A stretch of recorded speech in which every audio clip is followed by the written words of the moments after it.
The Black Panther is dead. Long live his white son. We're digging into the controversial debut of The World to Come from Marvel Knights and why it's got everyone talking. Preacher's final issue turns 25, and we're looking back at how Jesse Custer's blasphemous journey changed comics forever.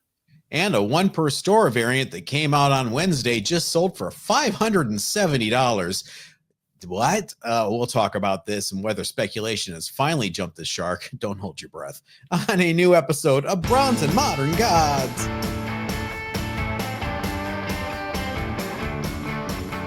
Richard, it is another week, another day, another episode. Here we are.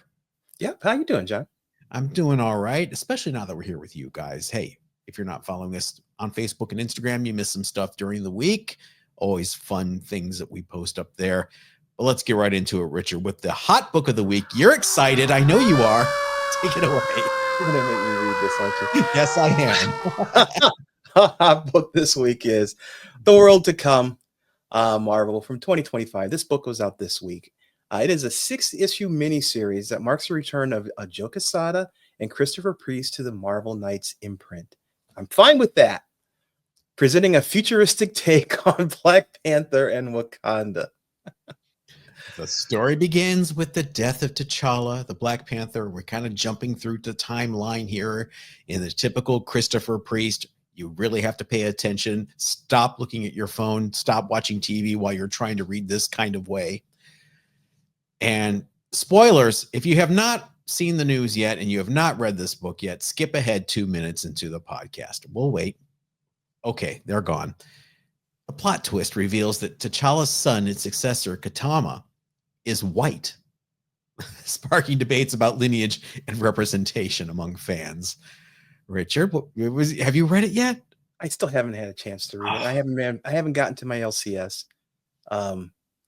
Yeah, I What's your reaction? Be honest. Okay, my first reaction, because you've sent this to me we have a chat going between a number of us, and you posted this to the chat, and my first reaction was angry, partly because there's just a lot of association with Chadwick Boseman and the Black Panther, and poor Chadwick Boseman passed away, and there was a lot of loving tributes to the man. He seemed like an incredible person.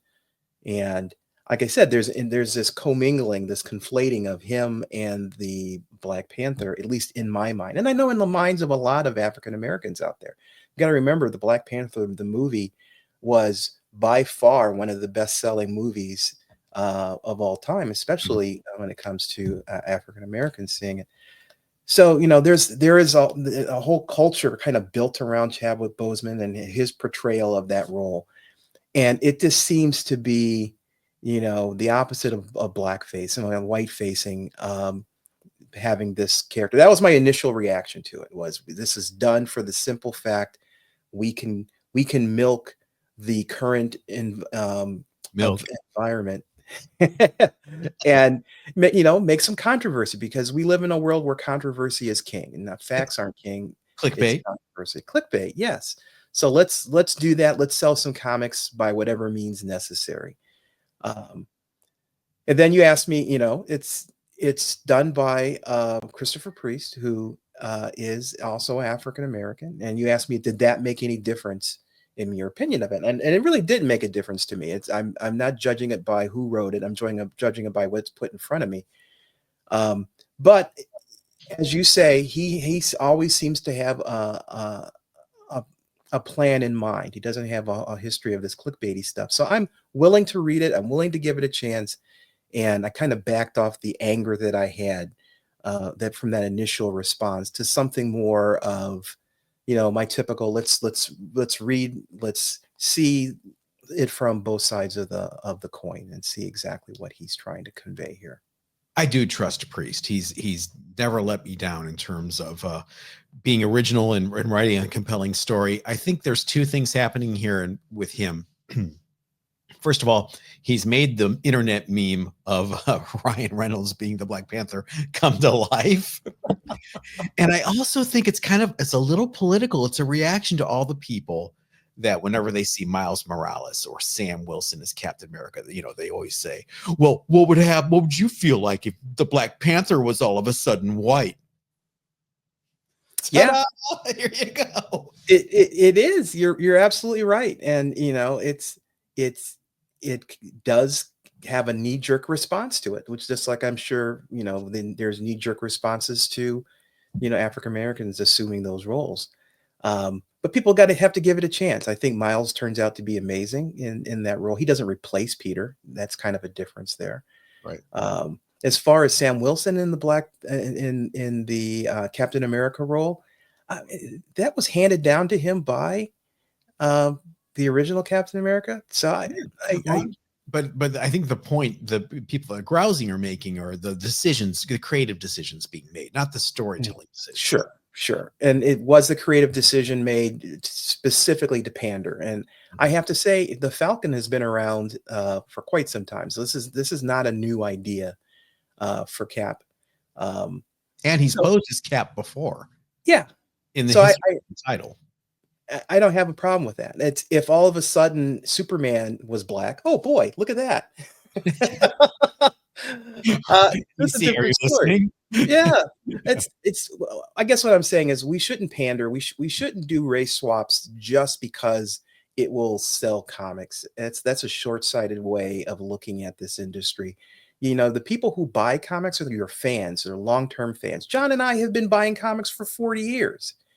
And it's not because we enjoy the pandering. If we enjoy the story, we enjoy the art, focus on that stuff as opposed to stirring up some kind of controversy just for controversy's sake. Did you say that they're doing this just for sales? Is that what you said? I'm saying that is a You're right. There's a second print on the way. Right? Is there really? Yes, there is. See, yeah, it worked. I mean, all the news coverage as well. I don't know if you saw any of the news coverage. It was in the Daily Mail and Fox News and all these other places. Cover A is selling for around cover price, which sounds great until I tell you cover price on this book is $5.99. Yeah, that's but the one per store surprise variant. Okay, each store got a polybagged black and white wraparound cover surprise variant. It's selling on eBay for around $35-40. But there was one sale yesterday. It's got to be an outlier. And it was an auction sale, not a buy it now, where it sold for $570. Wow. That's got to be some shenanigans. I'm calling shenanigans. It's shenanigans, or there are outlier auctions where people just get caught up in the process of the auction, not necessarily what they're buying. Why never mind? Yeah, exactly. But yeah, it's an outlier. I don't think it's worth that much. $30 if that's what you want to pay for it, that's fine. Shoot, at cover price, I'm kind of hesitant to buy it, to be honest with you. It's not. This is a limited series, right? So the story has a conclusion, and the question we are asking is this canon? We don't know the answer to that. I will say that the 9.8s of this, if you're into that still, are going to be very tough. It is an almost entirely all black cover. The spine, the back cover, the majority of the front cover, as you can see here. So tread carefully, wear gloves in the comic. I think what's going to happen is someone's going to buy 50 copies of them and then send them to CGC and get them graded. And the ones that aren't 9.8s, they'll just get returned and then have 9.8s. So it's going to be volume that's going to end up getting you the 9.8s as opposed to individuals. If you want a 9.8, I would probably wait for that, because someone's going to do that and they're going to have a number of them available. And over time, the prices of those will go down and you can have your copy, as opposed to, like John says, sending in your single copy of this book and crossing your fingers that the winds of fate gives you a 9.8 as opposed to a 9.6 or a 9.4. Yeah. So buyer beware. What do you say we switch screens and do a little show and tell? Before we start show and tell, I just want to remind everyone you can support the show by becoming a member. $2.99 a month. You get Thursdays long, super long, of always entertaining live chat and show and tell. You get shout outs here where your name flies by. Look, there's my name. Oh, new member. I'm a new member. And also something new this week. If you look in the comments section of videos now, members will have a different members only badge based upon the length of time they've been a member. So if you just joined, you'll see the little Blackhawk head. That's yours. Members longer than that will see a Dr. Doom. Many different surprises you'll see if you're a member in the comments section. So leave a comment so you can see your new badge. All trying to get the goal of earning the coveted Doll Man Bondage badge for the top tier of members. And you want that Doll Man Bondage badge. You want it bad. Set you apart. Show and tell, Richard. Let's talk about Warfront number 29. This is from the mid 50s.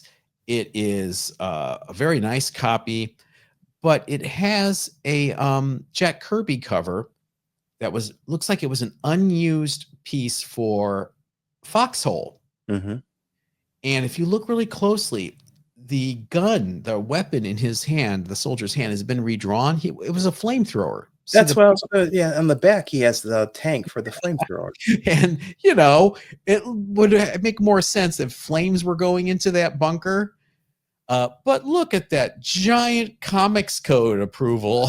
I wonder if that was roasting a bunch of humans alive was something that even the Comics Code decided to. Yeah. War is hell. And I'm looking, I saved where I bought this, all the notes. Oh, wow. Came with it. So let's see what the notes say. This item has been checked for missing centerfold. Oh, that's nice. Oh, it's from Lone Star Comics in my comic shop. I bought it. And wow, that's cool. They have a little inspector that checks, or used to at least, check for completeness. That's perfect. Kind of cool, right? Yeah. What's your first show and tell book? My first book is, I bought this for the cover. I thought the cover was really cool. It's Love Romances, #1. Really? Yeah. You know what that is? An old Marvel romance title that ran for 106 issues. Exactly. This is from 2019. Oh, why did they call it Love? Oh, wow. Why didn't they just call it number 107? That would have been so good. Well, there's not even a legacy number to it. Same logo though. Love it. Yeah. And there is no Peter Mary Jane story in here. This is just the variant cover. You're buying it for it's some weird stuff. it's all kind of ghosts and robots and they're not like romance stories that you would have read back in the 50s. Well, turn it around again, show the back cover. That's why it was published. Trademark Preservation Comics, exactly. Yeah. Wow. Oh, I didn't know that existed. Now I have to find a copy of Love Romances from 2019. Thanks, Richard. You're welcome. I teased doing a theme last week, and I did not follow through completely. I found one example, but I will probably end up doing this in the next few weeks. First and last, first issue, last issue of a title. So let's talk. And by the way, I mentioned this just a few seconds ago, and it was totally off the cuff. I did not mean to. War is Hell. War is Hell, #1. There you go. Great Herb Trimpe cover, reprints of the Atlas War titles here. Oh, look, I got it for $5.99. What a bargain. How many years ago? How old is this bag and board? Richard, look, my wrinkled sack. Now, this was approved by the Comics Code Authority, strangely enough, with a flaming hell. Yeah. I have to wonder if this was a reaction to Weird War tales from DC. And so it's not supernatural in any way, but it's really presented as such. Starts off with reprinting Atlas titles, and then about halfway through the run, it switches to Sergeant Fury reprints. Oh, so it's a reprint title? It is a reprint title until issue 9, where it becomes a new story, a totally new book, War is Hell, It's about death and a soldier named John Kowalski, a Polish soldier named John Kowalski, who is killed. He screws up a bit, so he is condemned, damned, if you will, to relive the war over and over in different people's bodies. This is the last issue, War is Hell number 15. It started with Herb Trimpe. It ends with Herb Trimpe. It's the weirdest combat series of all. Weird war tales, you say? Yeah, that is kind of But nice cover though. Yeah, and one of the earliest ongoing comics written by Chris Claremont, who would bring John Kowalski back in his Man-Thing run in the 80s. So really cool title, War is Hell. Lots of changes in its 15-issue run. What do you got? Next book I have is Spider-Verse. It's been a while since I've had a Miles book on. And pick this one. This is a variant cover for, if you notice down here, previews exclusive, limited to 3,000 copies. The print run of the regular issue probably wasn't a whole lot worse than that. 4,000 copies. This, I also brought this out just to highlight. I wish I had the other covers for this. This particular variant is just a different color gradation of the same cover that the cover A is. And yeah, it's Marvel is sometimes so lazy when it comes to these covers. They just take the same art and they just just manipulate it. It saves them from having to hire somebody to do cover again. That World to Come one per store variant, just black and white. Right. Yeah, exactly. Is So, that the joke is how to get paid twice? Is that yeah, I mean, but he used to run the place. Do they? Yeah. Well, you think he may know the tricks? You think he might? Western Gunfighters number 6. This was a quarterly giant size Western title that did a lot of reprints, but it would have 1 or 2 new stories in the first 7 issues, I think. And this one, it is the death of Ghost Rider. Oh. And he actually does die in this issue. He gets better in the next issue, but he does die in this issue. And also features a character called Gunhawk, which was a new character that was in just the first 6 issues of Western Gunfighters. So if you collect Marvel Westerns, and I know there's a lot of us weirdos out there, this is one that kind of flies under the radar, and it does contain some all new material right next to the reprints. And yet another Herb Trimpe cover. Wow. This is the Herb Trimpe episode. All right. What is your final show and tell book? Last one, I picked this one for the cover. This is She-Hulk number 8. Speaking of Man-Thing. Yes, there is Man-Thing. I used to love Man-Thing. He was, one of the books that I used to read at the barbershop was Man-Thing. And, it's one of those issues one of those comics you can read individual issues and get something out of. But here he's featured with Savage She-Hulk. Okay, this is not the John Byrne She-Hulk. This is the original series. Let me see. It's a direct Michael book. Golden cover. Is it? Yeah. And how much is that? How much is her knee going for?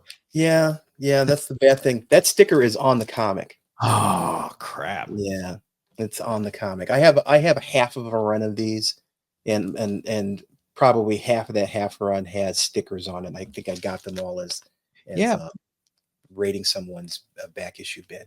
But that Marvel comic may be worth $2,500 to you. It might be.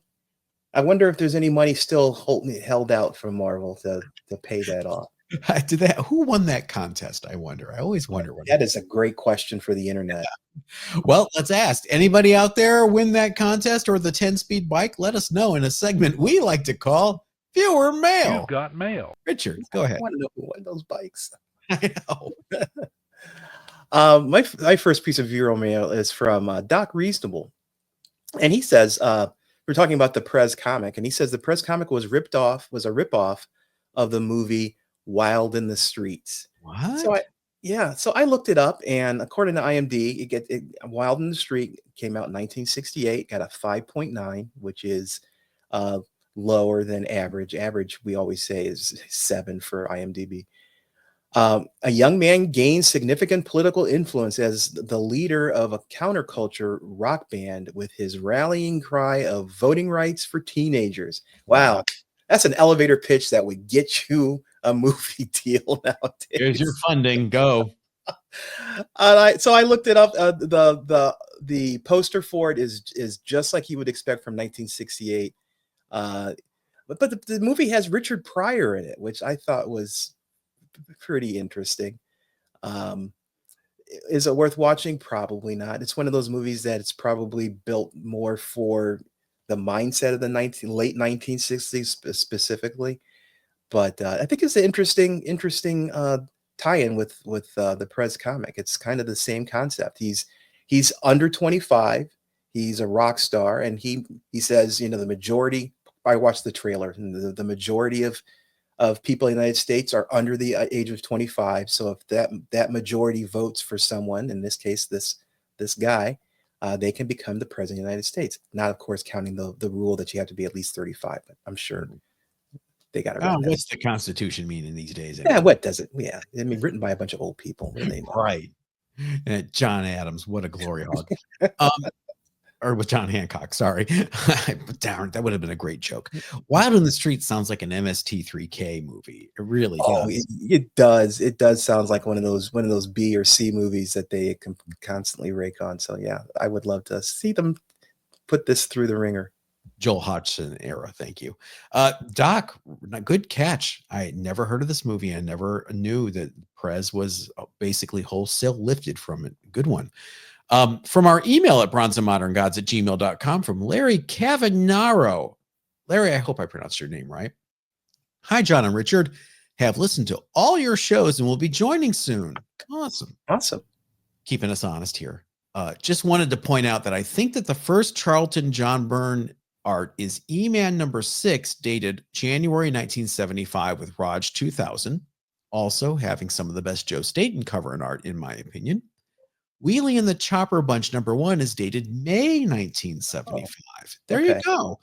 Tell me if I am wrong, please. Doesn't sound like it. Big fan, Larry Cavagnaro from Harper's Ferry, West Virginia. Larry, I have family from Buchanan, West Virginia. That Oh. explains a lot.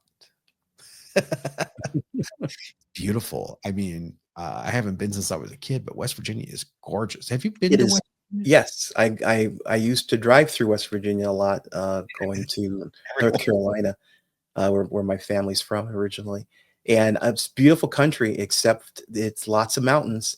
You Yeah. gotta be ready for the mountains and the precipitous drop on the side of the roads that goes down as far as you can see. But it's Wow. beautiful country. From West Virginia to the wilds of Australia, your next viewer mail. My next viewer mail is from our buddy Charlie Dog. And I was talking about annuals, the UK annuals, which are hardback books with a collection of stories that were sold on an annual basis. And kind of what got me, one of the first comics that I got, besides a stack of adventure comics, was one of these annuals I got at a thrift store. And he's saying, here in Australia in the 1960s and 70s, we would receive the leftover hardcover British annuals that hadn't sold the previous Christmas in the UK. They would go on sale in March, as it took 3 months for them to arrive via sea freight. And you can never predict which annuals were available from one year to the next. We simply received whatever had been remaindered. These things are cool. I don't believe I still have my original one. If I have it, it's at my parents' house. There in stasis, where it hasn't been touched. But the annual I had was Eagle Comics 1964, and I can still picture the cover You've today. shown it before. Have I shown it before? Yeah, you've shown it. You've shown it on this show before. Okay. It's got like airplanes on it, right? Oh no, that's a different one. Oh, Yes, sorry. that is an annual. Yeah, that is definitely an annual. This one has a boat on the cover. The Okay. one that I'm thinking of. And if I can't find it, I'll buy another copy, because that's such an important book to me. but it's just a bunch of, it's kind of like if you remember the old Boy Scouts, Boys Life magazine. It's kind Mhm. of like a combination of Boys Life and comic books. It's all black and white, and it covers a variety of topics, and they're just really cool. It's a cool way to spend an afternoon going through it. So Charlie Dog, that's cool that you got access to those books. Even 3 months, 6 months after, I think they were still just a great read and a great way for a 9, 10-year-old to spend some time. So cool. Thanks for letting us know they were available there in Australia. From our email at bronzeandmoderngods@gmail.com from one of our members, Ariel. Richard, thanks for showing that variant cover of Deceased #2 by Sundom. I had no idea that existed. I was only aware of the print that was similar to your cover. In my print, there's an apple in Supergirl's mouth. Oh, that is awesome. I'm off to eBay to find an affordable copy. I love anything paying homage to one of my all-time favorite books, Crisis on Infinite Earths #7. I do like Sundam's art, but not a fan of the artist himself. He wasn't the nicest person at the con when I got this print from his table. There are stories. Anywho, thanks for sharing this on the show today, Ariel. Ariel, you ever hear the story about him taking other artists' tables over and then they have to fight when they show up to set up? Really? Google's your friend. Richard, what is your next piece of viewer mail? My next piece is from Thunder God 6086. And he says, it's funny you mentioning Action #1 sold by Reese's Rare Comics. I just traded my entire decades old collection since I was 10. I'm now 61. Another With one the owner. tapping out. Yeah, with the owner, Alex Reese, for a handful of Golden Age books, including a First Prince Teenage Ninja Turtles #1, 6.5. Oh, that's awesome. And Amazing Fantasy 15, 4.5. I don't know what your collection was that you traded in, but those are great two books to target your downsizing. He came to the house at 9:30 a.m. and left out with my collection at 2:22 p.m. A great guy, and I'd highly recommend doing business with him for either trading or selling. Anyways, fellas, thanks for sharing, and thanks for selling Thunder's God. I'd like to hear more people if you've taken your collection and downsized it as Thunder God had. Let us know what your experience is. Like John says, I think it's becoming a trend. People are reducing their size of the collection. I don't think you ever stop collecting, but I do see That's people interesting, though, doing that. right? Trading it all for a few Yeah. keys? That sounds more appealing to me than selling it all. It sure does. I mean, I could definitely trade my copy of She-Hulk number 8. Uh, The but yeah, price. no, to downsize it to something that is more manageable and has more importance. I think that's a great way of handling that. Brilliant. We were talking last week about the last gasp of Charlton Comics in the old fart roll.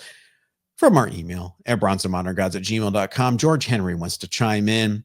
Yang, and Charlton. I'm 54 and I live in New York City. As a kid, I loved finding Charlton and Western, the publisher, not the genre, in the 70s and 80s. It was like a peek into a parallel universe with the ads. Toys I never saw anywhere, other merchandise and food that never turned up, no mainstream advertising, music for obscure bands. It was like a kid's secret history of another economic market or a glimpse into a Repo Man style world. Great job as always, guys. And rest in peace to Peter David and Butch Guys, two childhood favorites. Yes, George, for Yeah, sure, for sure. Yeah, I definitely. remember the Charlton ads. There would always be this in the 70s and teen idols, there'd always be like, join the Bobby Sherman fan club, the Dave, Jeez. the David Cassidy fan club. And it was like, of course, Charlton also published David Cassidy and Bobby Sherman comics. Oh, So I'm sure. of course they did. Oh, yeah. And then the Western Dell Gold Key comics always had ads for these character flippers. It was like a Woody Woodpecker or like a piece of cardboard with like big feet sticking out of it. You could throw it up and it would land on its feet. And I'm like, that's literally nanoseconds of fun for everyone.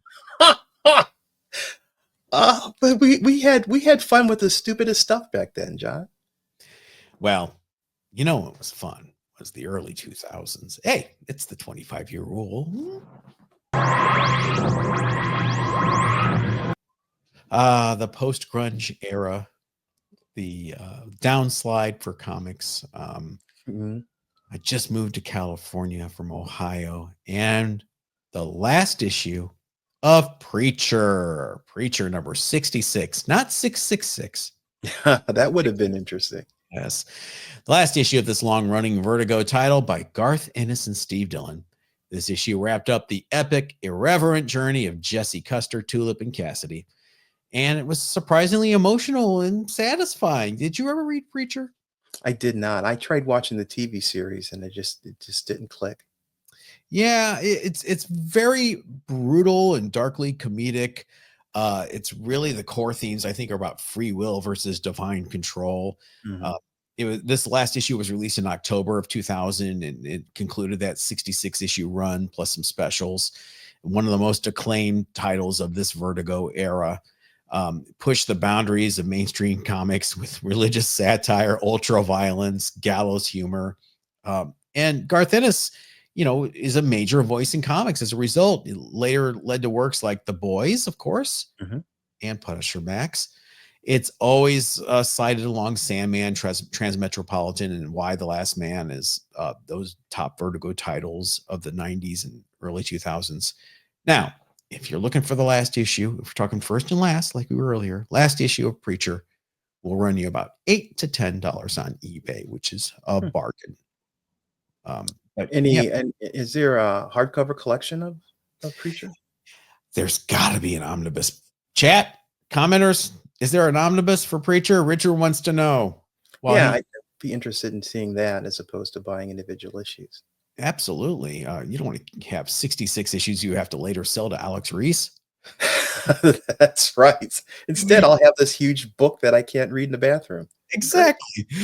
My knees. Let's move to our underrated books of the week. Richard, it's a purple dinosaur It's a purple dinosaur. My pick is Adventure Comics number 380 from DC back in 1969. with green teeth, by the way. I just want Green tea. Well, that's because they are green kryptonite. to. They are green kryptonite. That's how he Spider-Man or Superman. Spider-Man. So this is a Jim Shooter story. Awesome. Kurt Swan cover, Win Mortimer on the interior art. This is the last issue of Adventure Comics with the ongoing Legion series. Hmm. So Legion switches over to Action Comics in the next issue. This is the appearance of the Legion of Superheroes and the Legion of Super Pets. Oh, It's a really weird story. It is weird. Superboy, they Superboy ends up being. It's hard to get into. He fakes his own death, and the whole Legion gets transported off planet, and they manage to get back. And as they get back, they see themselves there, and then these aliens who are on the sun fire a death ray and destroy their robot legionnaires. And it turns out Super Boy had planned on this with the Legion of Super Pets so that these guys could destroy the fakes while they and reveal themselves. It's long and convoluted like 60s stories were. You get the entire story within one issue, and regardless of it making sense or not, it had an opening and an ending. So I think it was a fitting kind of weird 60s-ish story for the Legion. Right now, you can buy this book raw for $5 on eBay. But it's good to know, me, I'm a Legion Connect collector because I love Legion of Superheroes. It's good to know, where that range is, where to cut off the Legion. So about Adventure 300 or 380, you want to stop collecting if you're picking up Legion books, and then switch over to Action if you want to continue. I'm good with just the Legion, with the adventure books, but you want the whole run, you'll have to switch over to the other title. it's interesting that they made that switch because Supergirl was the backup in Action at this time. And then Supergirl ends up taking over Adventure with the next issue, full length stories. and poor Legion ends up, in that 10-page backup slot in Action Right. Comics. What are you going to do with the Legion of Superheroes in 10 pages? Yeah. I mean, it becomes almost like a comic strip at that point. I mean, can you tell a whole story in 10 pages? No, but it's just weird how they ended up coming back. They end up going into Superboy's title and then taking it over eventually, thanks to Mhm. people like Dave Cockrum. My underrated book of the week is, wow, 2 DC books in one week. Wow. Weird Mystery Tales, number 1. We were talking about the weirdness of Weird War Tales. DC loved the adjective weird in the early 70s. You had Weird War Tales, you had Weird Western Tales, you had Weird Mystery Tales. For a short time, Adventure Comics became Weird Adventure Comics with the Spectre. So they loved weird. This title ran 24 issues. Reason why you want this is there is a Jack Kirby story inside that was originally meant for the Spirit World magazine that he tried to launch. And you also get a great Michael Kaluta cover. And believe it or not, the splash page has a Bernie Wrightson drawing of the title's host, Destiny. All those DC mystery titles had a host, and Mhm. Destiny was the host of Weird Mystery Tales. It's a Bernie Wrightson figure on a Jack Kirby splash page. Okay. Whiplash. A CGC 9.8 last sold in 2019 at the height of the comic boom for $1,000. Now, 9.6 sold in February for $392. So Okay. things calm down a bit. Raws for Weird Mystery Tales number 1 will set you back from 15 to 20 bucks, depending on the condition on eBay. And if you're a Kirby guy, this is one to get. I believe issues 2 and 3 also have Kirby stories left over from Spirit World number 2 that never was.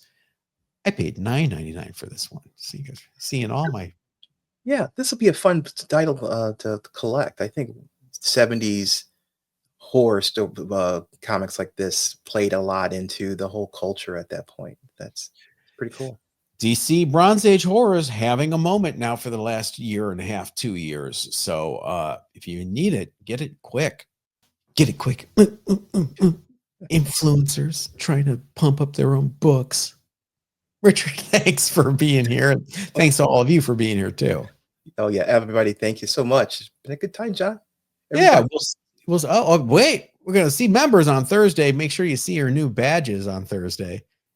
Oh, And they're pretty cool. They're yeah, pretty cool. and now you can say it. Maybe I don't want to now. Oh, well, everybody. Wait, Everybody. you say it.